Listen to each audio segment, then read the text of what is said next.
I'm Christy, welcome back to my channel. In today's video, I'm here with a New Year Booktuber tag.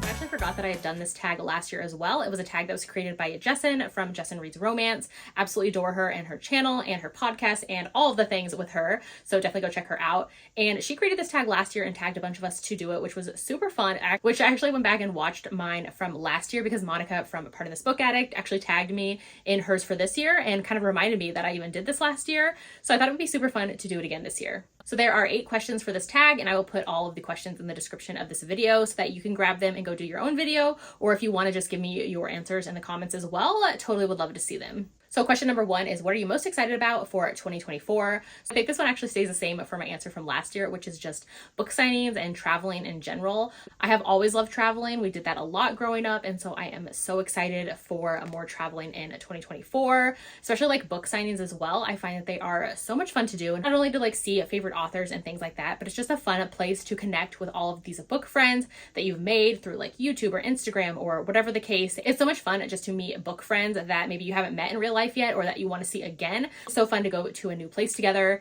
and kind of explore and see what's out there and just like hang out with these people that you have all of these like internet online connections with. It's so fun seeing people in person. So I love that so much. And just like traveling in general with my family as well, like outside of book trips, definitely am looking forward to that.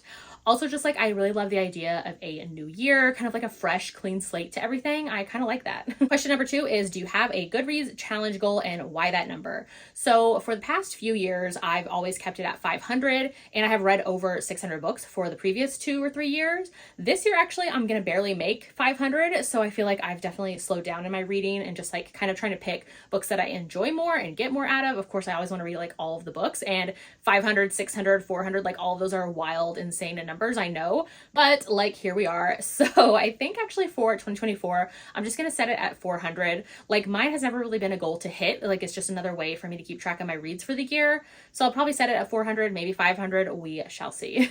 Which I also always do review every book that I read as well on Goodreads. I've been doing this for I think 4 years now. So there are thousands of book reviews out there that I've written. So if you ever want to friend my Goodreads, definitely do that. It's always linked in the description of all my videos. Question number 3 is list 3 5-star predictions. So this one is going to be super fun. I actually just filmed a video earlier today. I'm over here bulk filming right now. I just filmed 20 of my 2024 new releases that I think are going to be 5 stars for me. So I will link that in the description of the video as well if you want some more of my 5-star predictions. This one though, for 3 of them, we'll go with House of Flame and Shadow by Sarah J. Maas. This, of course, is the 3rd book in the Crescent City series. I love this series so much. I've reread it a few times already. I'm going to reread it again before the 3rd book comes out on January 30th.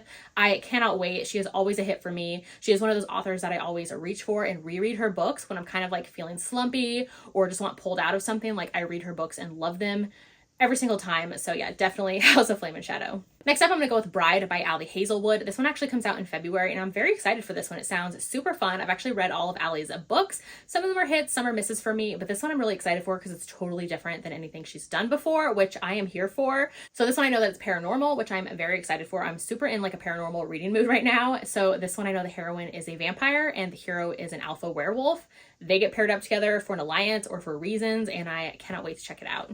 Also, the cover is stunning, and I can't wait to have a physical copy of this one as well. And then next up is one that comes out in March. So that is This Could Be Us by Kennedy Ryan. I mean, Kennedy Ryan is one of my favorite romance authors, favorite authors of all time. Her books are so good. They're always a winner for me. So this one is a follow-up to Before I Let Go, which came out in 2022. I loved that book to pieces. Loved it so much. It was one of my favorite, if not my top book of 2022. I loved it so much. Kennedy Ryan is always a win, always a slay for me. I love her books so much. So I am so excited. I think this is going to easily be a 5-star and favorite of 2024. And so I actually, when I was rewatching my video, I thought it was super fun to rewatch what I said last year. So the 3 that I said for 2023 that were going to be 5 stars for me was Powerless by Elsie Silver, which it was, Coach by Devanny Perry, also it was, and Highest Bidder by Sarah Kate, which actually ended up being a 4-star read for me. So I did pretty good last year, so we'll see how I do this year. Question number 4 is, what genre, subgenre, or trope do you want to read more of? I actually just read an MC book and I'm reading a Mafia right now. So MC and Mafia I want to get back into, find some new favorites and things like that. Definitely want to do that. And historical romances. I miss historicals. Contemporaries, I feel like we're definitely having a moment for the past maybe year and a half.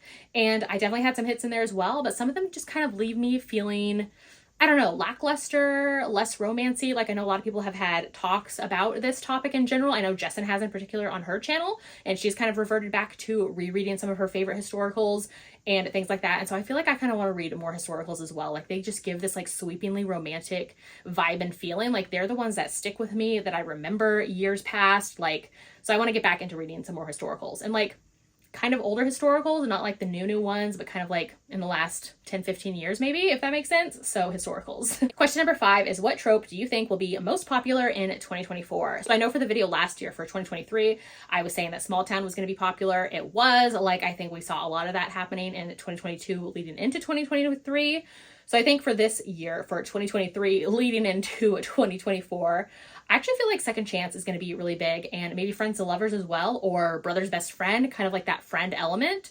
So we shall see. I feel like Romantic Suspense is kind of having another like upswing with that as well. So those are my guesses. So question number 6 is to name 3 bookish goals for the year. So the first one is planning out content more. I've actually been doing this for December, and it has super helped me and helped me get out a lot of videos that I wanted to get out for Bookmas in particular, and just like keep track of when I wanted to post things. So I've had my channel now for a year and a half. And so for the first year, I kind of just posted whenever I wanted, like when I had a book haul, when I had a wrap up, when I had a TBR, when there were read alongs, like when I went on a book trip, all of those things. And so it kind of worked out that I did post like once or twice every single week. And so it always just kind of worked out that the timing of things would work out of when I'd post things, but I never had like a strict schedule that I was doing or planning out content like going forward too far in advance, if you know what I mean. So for this year, going into 2024, I definitely want to plan out content a little better and look ahead and decide things that I want to film in advance. Getting like a bunch of videos filmed at once definitely is helpful to me.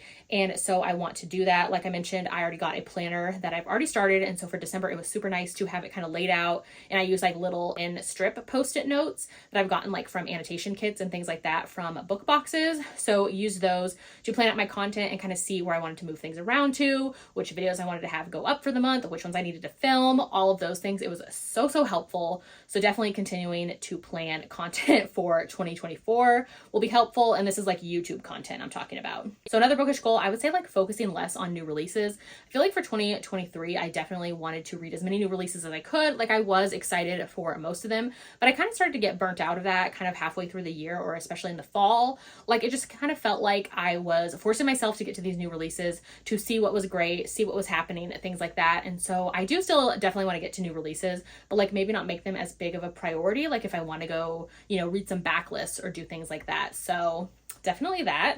So then the third part of this one kind of plays into that. So being okay with letting go of series or maybe authors that I no longer jive with, and like knowing that that's okay to do. Like sometimes you outgrow authors or they kind of change up their writing style and you're not like jiving with it as well. In the past, I would like force myself to continue on with them because I loved them for so long. So I kept wanting to have that same feeling I had with them in the past, or like finishing series. I'm definitely like a completionist, which I love to finish things and have them all done and all read and things like that. But being okay with like not having to do that if the series starts to go downhill for me. So those are my bookish goals. So number 7 is to name 3 personal goals for the year. So I feel like I'm a terrible person for setting goals. Besides like bookish things, I feel like I can set goals for that, but anything else, like I'm just not a goal-oriented person as far as like personal goals.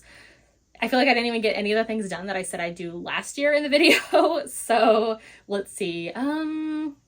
Well, one in particular, I feel like we are actually working on our house. We've owned our house for 10 years and have been slowly kind of going room by room, kind of fixing things up, renovating, kind of changing up our taste, all of those kind of things, like streamlining things, kind of like doing a house overhaul. So probably more of that, just like house projects and things like that, of just kind of finishing and decluttering and kind of going more like minimalist for some of the things in our house. So that's probably a personal goal for me, and that's probably all I have. So I don't know, come at me, don't come at me for not having 3.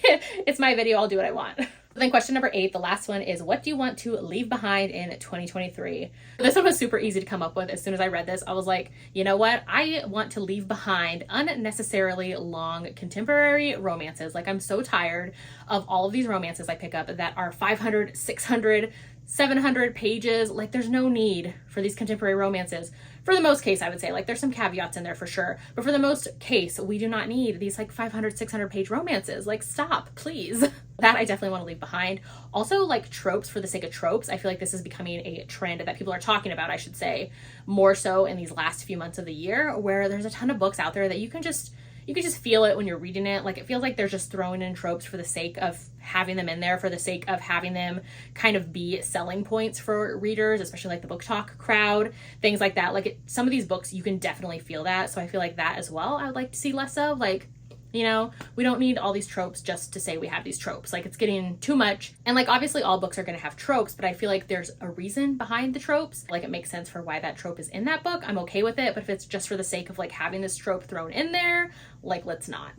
Those are all of my answers for the New Year Booktuber tag. Like I said, I have put all the questions in the description of this video, so you can do it as well and make your own video, or you can answer like some of your answers in the comments of this one. I'd love to see that. Let me know what you're excited for in 2024. If you have any like 5-star predictions or anything like that for yourself, I'd love to know. If you haven't done so yet, make sure to like and subscribe so you don't miss out on any of my future videos, and I'll see you in my next one.